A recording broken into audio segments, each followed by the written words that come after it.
चलिए बच्चों, जैसे मैंने कहा था आपको chapter 14 properties of parallel lines पढ़ रहे थे।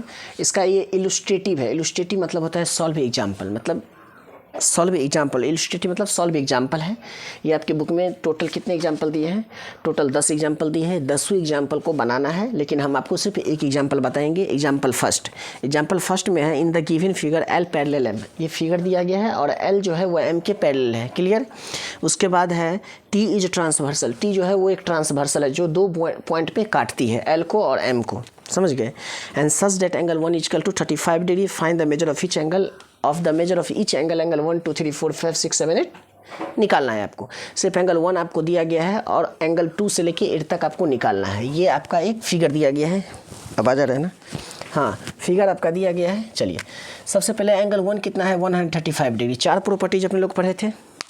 आप लोग 4 प्रॉपर्टीज पढ़े थे ना? Corresponding angle, alternate interior angle, alternate exterior angle और को इंटीरियर एंगल और कंसेक्यूटिव एंगल। यही चार पढ़े थे ना। इसका एक कन्वर्स पढ़े थे। अगर सम 180 होता है या कोई भी एंगल इक्वल होता है तो वो पैरेलल लाइन होगा। जब पैरेलल लाइन होगा, थ्योरम, जब पैरेलल लाइन होगा तो वो एंगल इक्वल होगा। मतलब चारों corresponding, alternate interior, alternate exterior, consecutive मतलब को इंटीरियर और को एक्सटीरियर भी। तो एंगल 1 देखिए, एंगल 1 पहले यहाँ पे ध्यान दीजिएगा। एंगल 1 कितना है? 135 डिग्री। एंगल 1 कितना है? 135 डिग्री। ये जो है ना, घर जो है ना थोड़ा बीच में, मतलब इधर रोड साइड में है ना, तो इसलिए थोड़ा चौंचा जो है ना वो आवाज़ आ जाता है, समझे? उसको आप इग्नोर कीजिएगा और इधर ध्यान दीजिएगा। देखिए, तो एंगल 1 कितना है? 135 डिग्री। देखिए, एंगल 1 जो है वो 135 डिग्री है। एंगल 1 जो है वो कितना है? 135 डिग्री। तो ये बोल सकते हैं, नाम मेंशन नहीं करेंगे। यहाँ पे ए पी क्यू नाम लिखा है? नहीं, नाम नहीं लिखा। अच्छा है, तब देखिए, अच्छा इसलिए है, यहाँ पे ए लिखा रहता है, यहाँ पे बी लिखा रहा है, C D E F G ऐसे लिखा रहता है। तो एंगल लिखने में होता है ए मतलब ए बी। देखिए, जैसे ये एंगल है, एंगल ये है ना, तो इसको हम देते हैं ए, ये दे देते हैं बी और ये देते हैं सी, राइट? अगर इसको डायरेक्ट एंगल 1 हम रख दें, एंगल 1, तो ये बेटर होगा या ए बी सी लिखने से बेटर होगा? एंगल ए बी सी, ये भी सही है। एंगल ए बी सी भी लिख सकते हैं, लेकिन आप लोग यही प्रैक्टिस कीजिए पूरा नाम लिखने के लिए। डॉट मतलब डायरेक्ट नाम नहीं लिखिए। 1 10 तो लिखेगा ही, लेकिन एंगल 1 इक्वल टू लिखिए एंगल ए बी सी। तो एंगल 1 भी लिखेंगे तो भी ये पूरा एंगल होगा। अगर एंगल ए बी सी लिखेंगे, हमेशा बी, ये जो है ना वर्टेक्स, हमेशा बी बीच में रहेगा। तो अगर ये भी लिखेंगे तो भी चलेगा, एंगल 1 लिखेंगे तो भी चलेगा, दोनों बात बराबर है। समझ गए? तो अब एंगल 1 कितना दिया है? 135 डिग्री दिया है। कितना दिया है? 135 डिग्री। तो जब एंगल 1 पहला जो है एंगल 1, ये एंगल जो 1 है वो एंगल 3 हम रख सकते हैं। एंगल 1 के बदला में 3, एंगल 1 के बदला में 3, हाँ सर रख सकते हैं। एंगल 1 के बदला में 3 और इसके बराबर रख सकते हैं 135, हाँ सर रख सकते हैं, लेकिन कि vertically opposite angle, vertically opposite angle, इसको क्या शॉर्ट में बोल सकते हैं? VOA, vertically opposite angle. Book में भी ऐसे ही दिया है। समझ गए? तो angle 1 equal to 3, vertically opposite angle. समझ गए? ये क्या हुआ? Vertically opposite angle. नीचे का भी भूल जाएंगे, सिर्फ इसको हम देखेंगे। Vertically opposite angle 1 equal to 3। तो एंगल 1 इक्वल टू 3 क्या हो गया? वर्टिकली अपोजिट एंगल हो गया। समझ गए? और देखिए 3 और 7 सही से देखिए ध्यान से। 3 और 7 क्या हो गया? 3 और 7 क्या हो गया? करस्पॉन्डिंग एंगल हो गया। बताया ना, लाइन के नीचे वाला, इस लाइन के नीचे वाला, इससे पहले वीडियो में 3 और 7 क्या हो गया? Corresponding angle.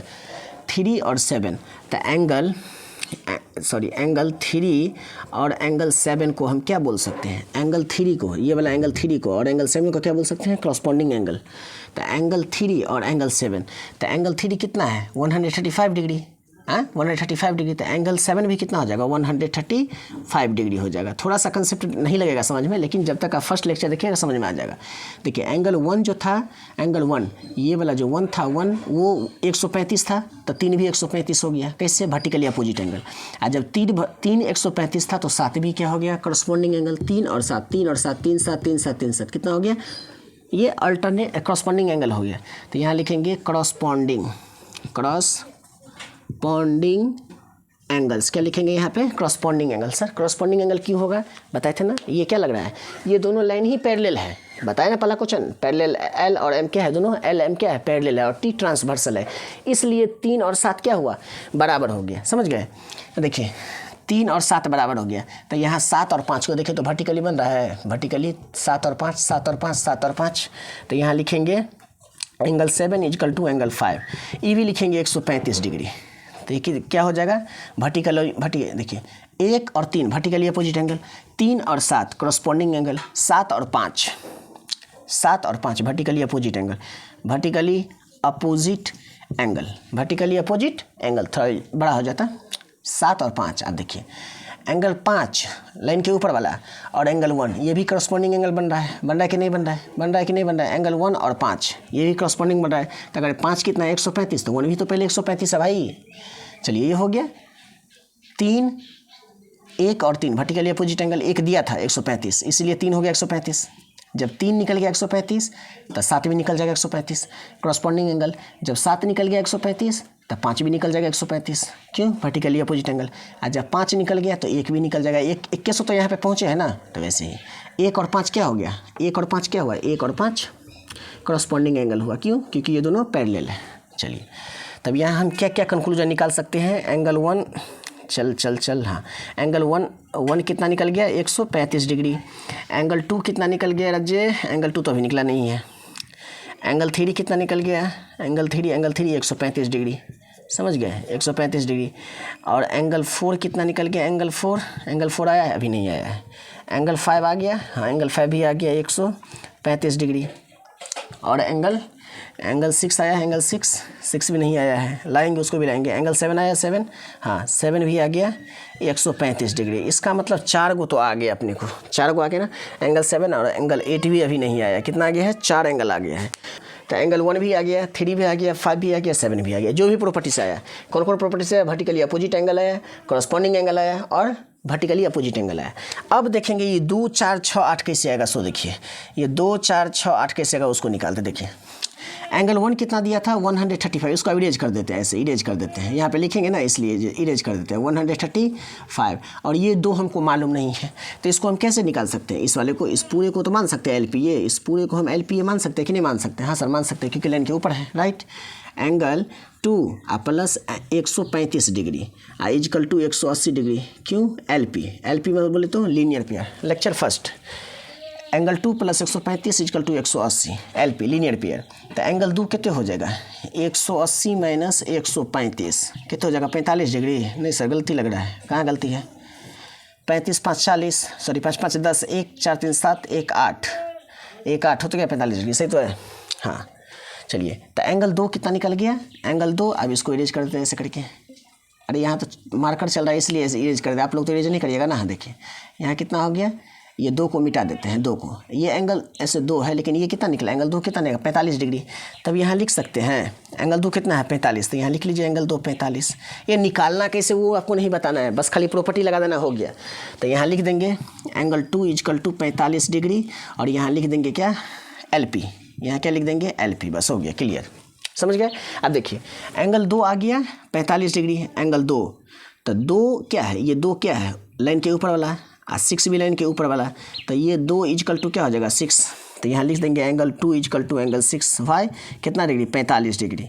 कंडीशन क्या होगा, करस्पॉन्डिंग एंगल, करस्पॉन्डिंग एंगल क्या हो जाएगा, करस्पॉन्डिंग एंगल। लाइन के ऊपर वाला, लाइन के ऊपर वाला, ये दोनों क्या हो गया करस्पॉन्डिंग। 2 निकाले ना किस LP से, चाहे 2 निकल गया तो 6 भी निकल गया। हाँ देखिए यहाँ पे 6 देखिए और 8 देखिए, यहाँ 7 5 देखिए, तो यहाँ पे 6 और 8 देखिए, 6 और 8।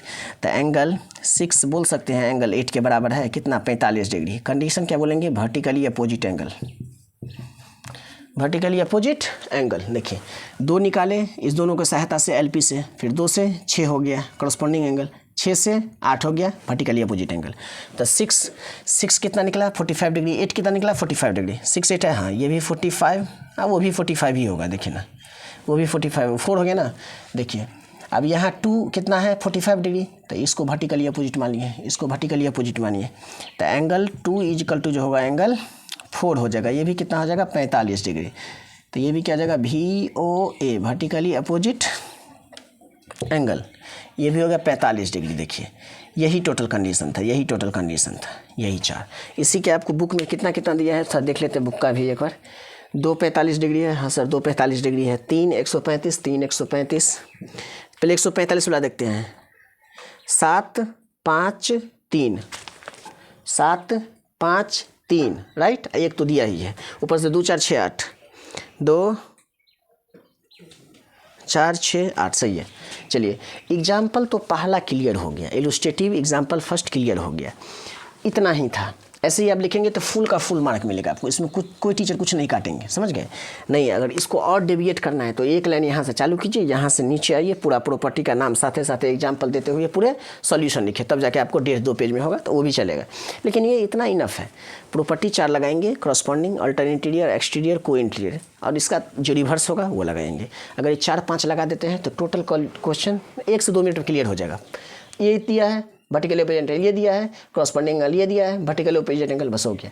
फिर एलपी से निकालेंगे दोनों का, एलपी से जब लीनियर पेयर लगाए तो 2 मिला तो 6 भी मिल जाएगा क्रॉसपॉन्डिंग, जब 6 मिल गया 8 भी मिल जाएगा वर्टिकली अपोजिट, जब 8 मिल गया तो 4 भी मिल जाएगा। यहाँ भी लगा सकते हैं, इस लाइन के नीचे, इस लाइन के नीचे, ये भी क्रॉसपॉन्डिंग भी लगेगा, अब वर्टिकली अपोजिट भी लगेगा, लेकिन आपको लगाना कौन सा है वो आप पे डिपेंड करता है, समझ गए।